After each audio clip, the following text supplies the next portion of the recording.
Le dieu lapin est dans la mémoire de tous les Pékinois, en particulier dans la cinquantaine.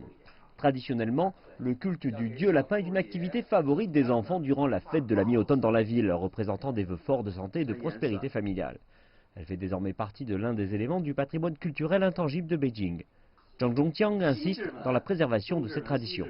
Son atelier est très visité par des enfants en amour avec la sculpture.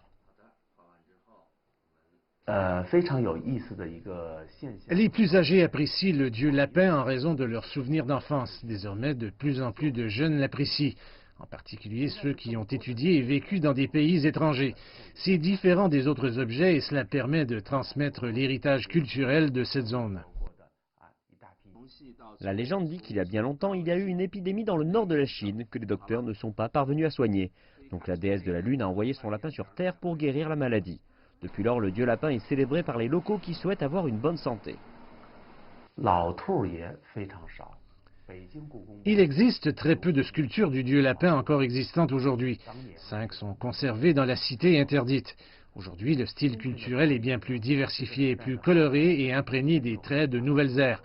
Cet unique symbole culturel de Beijing n'est pas uniquement apprécié des locaux, mais aussi de plus en plus des étrangers.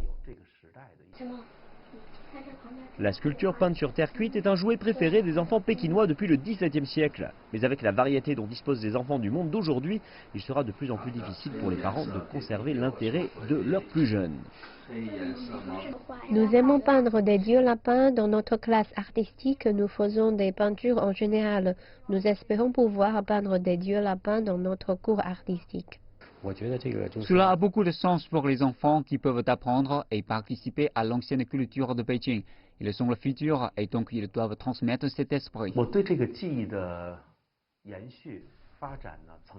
Je m'inquiétais autrefois de la disparition de la culture, mais en tant qu'héritier de ce patrimoine intangible depuis 13 ans, je dois dire que la période actuelle est la plus propice à promouvoir la culture et à préserver, et le gouvernement soutient cela.